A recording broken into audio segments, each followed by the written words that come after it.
Hey everybody, my name is Kim Rotet. I'm the Director of University Recreation at UTRGV. Welcome to my home kitchen. One of the things that a lot of the programmers wanted to do for you all during our COVID-19 shutdown was put out a lot of virtual content for you. So not just our programmers, but some of our facility staff from the member services side as well. I'm getting some information and some messaging out to y'all, our facilities crew, when we're able to be in the building on a very small rotation. We're doing some facility enhancements. But some of the programs that we're going to do, in addition to hopefully what you've already seen with the group fitness schedule coming out virtually, some cooking demonstrations. I don't really have a name for this one. We're going to call it Pandemic Pantry, what's in your pantry and what are you cooking? The idea being what's in your pantry, the stores might be, how the shelves might be a little bit empty, what's kind of random, maybe some random items that you found at the store, and what can you make? Let's get a little creative, let's have a little fun with it. But we're gonna see what we have here, and hopefully you guys will get something out of it, and hopefully we can inspire you to figure out, hey, what's in my pantry and what am I cooking for my family? All right, so what's on the menu for tonight? I don't really have a name for it, other than I know that I'm going to take you guys through a little bit of a quick run through what's in my actual pantry, what's in the freezer and refrigerator behind me for a few random ingredients. Let's go take a look.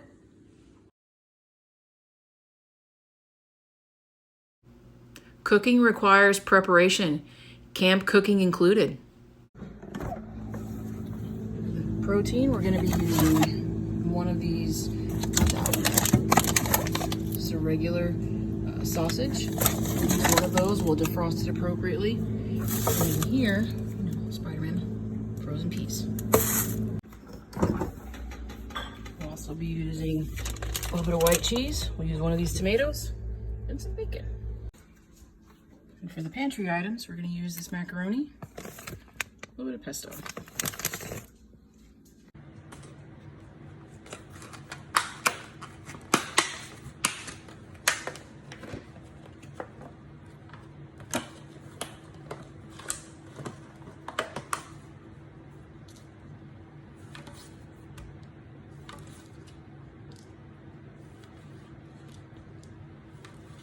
Remember, just the tomato, not the fingers.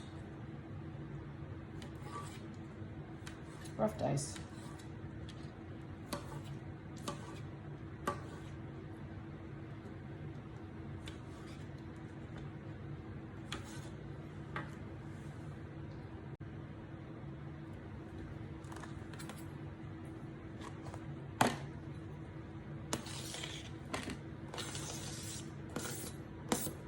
Here, so we're ready to use them. Something I forgot. Also just happens to be a pantry product. Veggie sprinkles, not sure if you guys can read that. Veggie sprinkles from Fiesta. If you don't know what they are, you should look into them as a pantry staple. A lot of camping meals begin with preparation at home, so kind of a continuation of that. I showed you guys the bacon that we're going to use in our pantry meal here. I'm just going to pull out a few slices. Our outdoor adventure coordinator, he loves bacon. I like it as well, but I may not use quite as much as he does. But pull it out, I think a total of 3 slices, cut it in half. This is what's going to go into our pot after I and fry it off a little bit, because we're going to then cut it up and dice it. But notice, from the other things that we're cutting up, preparation, different cutting surface. I washed the knife.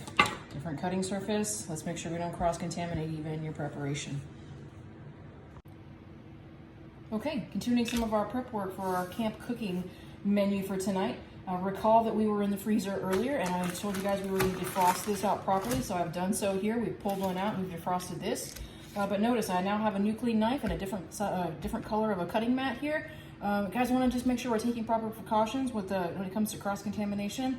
I have a lot of different colors of these, usually one for a different type of meat or protein product. So just wouldn't hurt to take that into consideration.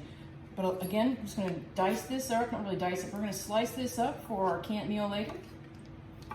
Again, we're going to be adding some pasta to this a little bit later on. Remember, just the sausage here, not the fingers, okay? All right, a little bit more of our prep work for our camping meal done.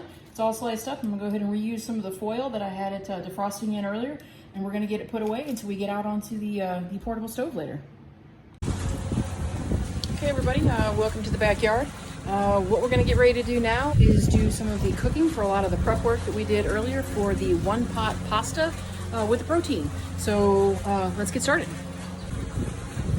If you would forgive some of the background noise, my awesome neighbor is mowing his lawn, but it's a gorgeous day outside, so it's a good day to be doing this video. But for those of you who have not used a camp stove before, we have a Coleman camp stove, 2-burner. We'll get you guys a look at what that looks like.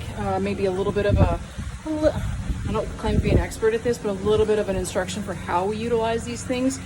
This is just one option for camp cooking. Perhaps later on in other videos we can simulate like campfire type of cooking. I don't really have a pit in my personal backyard, but we can certainly do some makeshift stuff in the barbecue pit that would simulate this type of stuff. So maybe we can look at that into the future. But here we go, is the Coleman 2-burner here. 2-burner, you guys see that? So here we have a cooking pan. This is comes a part of a 2-person cooking kit, and this is what we're going to use. Something really easy to pack in the car if you're doing car camping. Again, forgive the noise of the lawnmower there, but it's a gorgeous day, so there are going to be a lot of people outside. We'll still get this shot though and get this content out. All right, if you guys haven't used one of these before, we're going to have a little knob down here where we need to turn it on. You start to hear the gas coming out. And we click the igniter button, and then we automatically we have flames. So we're going to let this pan heat up just a little bit, and then we're going to render off some bacon.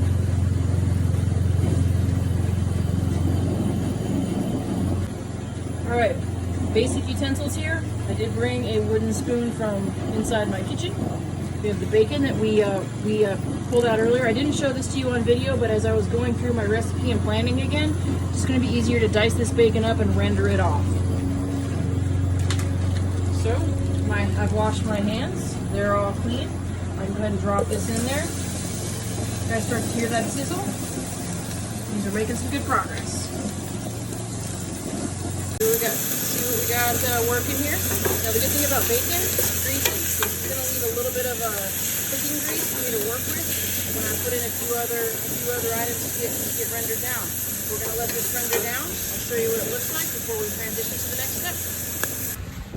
All right, we can see the consistency of the bacon here. I like it a little bit crispier, and this is what we had chopped up or sliced up the other day. Hey, appreciate the Texas table here, folks. Like, good fun with that. And hey, there's the Bella Bear. She's joining us tonight too. But next up, so we had this dish within the camp cooking set for 2. We're gonna get this now into this bacon grease that's over here.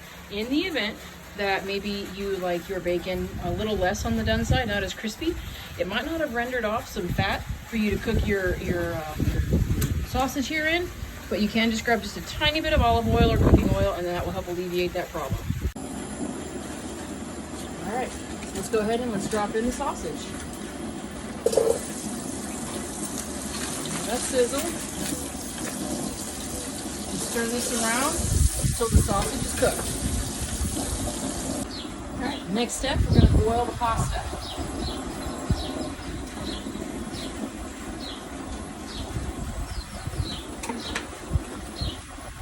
All right, and while that water for the pasta comes to a boil, I put the sausage in with the bacon, and I did something here with the grease so that you can see. You're gonna be really careful with grease. It's gonna be really hot. I used a little receptacle to appropriately dispose of it later. But we're getting ready to do these macaroni noodles, and then eventually, when all is said and done, you recall this from the pantry. This is the pesto mix. Now, I'll be honest with you, I prefer to make my own pesto. And you know, the other thing is that I also don't mind the jars in the store-bought version. So this is going to be a little bit of a new experience for me as well. But when I was taking a look around what was at the store when things started to close, that was one of the options I had. So I grabbed it for one of these cooking demonstrations. Okay, everybody, what we're ready for next is to now boil the pasta. So I'm going to recommend that you guys just grab a pasta. You're going to want to make sure you clean out your dish. In hindsight, I might have done this a little bit differently because I went back inside to make sure that the pan was cleaned out. If you're camping, you might be using a little bit more water just to clean out, or have a towel to wipe down just a little bit of that excess bacon grease, just so that your pasta comes out clean. But I went ahead and did that inside, so that's something I might switch or try to remember to do if I were actually not at home but out camping. All right, my last video take didn't quite go, but my water came up to a boil. and I was able to drop in some macaroni. So this is the pasta that we're going to use. I would highly recommend you guys follow whatever the package directions are on the pasta that you are using. All right, the pasta's done. I've drained it out, so we're now able to add the rest of the ingredients. What's left to add? Well, when we did our freezer look, we had the Spider-Man contained peas. We had the tomatoes that we cut up earlier. We put the veggie sprinkles on. Just go ahead and dump all of that in.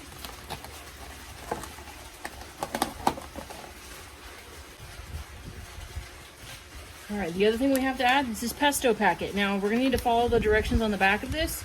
Now, you could just have a traditional red sauce with this. What would be easier to carry or when you're out camping? Something simple like this or a jar of red sauce. Either way, you make your choice. For the purposes of this video and for keeping it kind of relative to type of camping, you're gonna put the contents of this pesto packet in.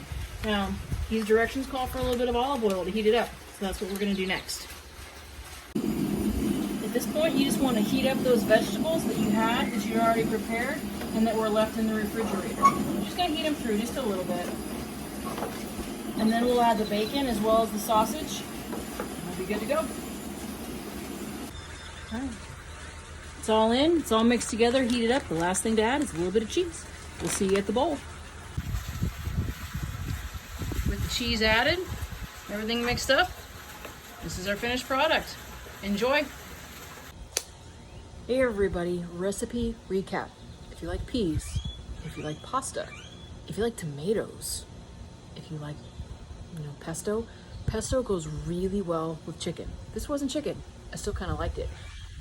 If I were doing this where I'm choosing something different for a weeknight meal and I'm doing it, in the comfort of a kitchen, yeah, I might have chosen a turkey sausage, or maybe a chicken sausage of some sort, or just chicken in general. But this was meant to be like a pandemic pantry type of thing. This is what's going on. This is what was available in the store. So I picked up a few random things that might not always go together. I would not traditionally put beef with pesto. Because a beef sausage was a little bit different than just say a steak or something that you're putting on. But I might not have chosen that if this were just something that we're kind of going on for a weeknight meal. Ultimately though, it was pretty good. The cheese, the veggie sprinkles, there was enough, flavor in what was going on to kind of like make it pretty good. The pesto itself, I like to make my own pesto. I don't even mind some of the store, like I said, the store-bought type of stuff. But I might have done this a little bit differently if I were just kind of generally cooking at home. But give it a go. Don't be a hater. Just kind of love on food and love on some good stuff, because hey, we're kind of all in the same boat here. And the next time we run to the store when we need something, it might not be in our freezer section. We might have to get a little bit creative. But have fun, guys. Thanks.